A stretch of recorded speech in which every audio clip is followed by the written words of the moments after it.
সুপ্রিয় দর্শক, আসসালামু আলাইকুম। কাঁচা কলা দিয়ে আমরা বিভিন্ন রকম রান্না করে থাকি, তবে আজ আমি আপনাদের সাথে কাঁচা কলা দিয়ে বিকালের নাস্তায় মজাদার একটি কাটলেটের রেসিপি শেয়ার করতে যাচ্ছি।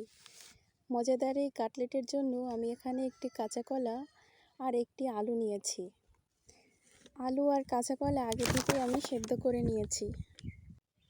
আলু আর কাঁচা কলা ভালোভাবে মেখে নিতে হবে। মাখানো হয়ে গেলে এর ভিতরে একে একে সবগুলো উপকরণ দিয়ে দিতে হবে।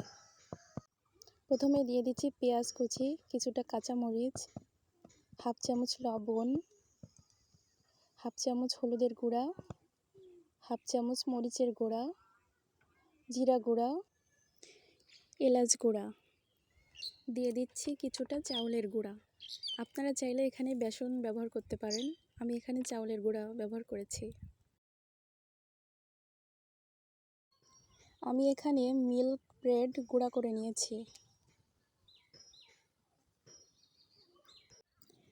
প্রথমে গোল গোল করে নিয়ে হাতের তালু দিয়ে গোল শেপ দিয়ে দিচ্ছি। এবার একটি ডিম ফেটিয়ে নিয়ে ভালো করে ডিমের মধ্যে ভিজিয়ে নিব। এখানে ডিম ব্যবহার করতে না চাইলে পানি দিয়ে ময়দা গুলে নিয়ে মাখিয়ে নিতে পারেন।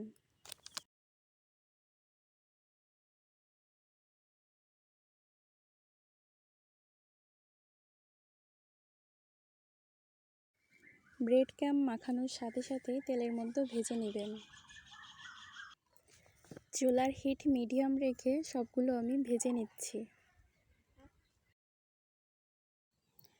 আজকের রেসিপি ভালো লেগে থাকলে আর আগামীতে ঠিক এমন নিত্য নতুন রেসিপি দেখার জন্য আমার এই চ্যানেলটি সাবস্ক্রাইব করে রাখবেন। এবার আপনার পছন্দ মতো কালার আসলে উঠিয়ে নেবেন। এটা এতটাই মজার হয় যে একবার ট্রাই না করলে বুঝতে পারবেন না।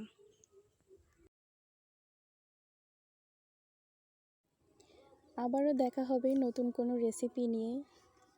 সবাই সুস্থ থাকবেন, ভালো থাকবেন। ধন্যবাদ। আল্লাহ হাফেজ।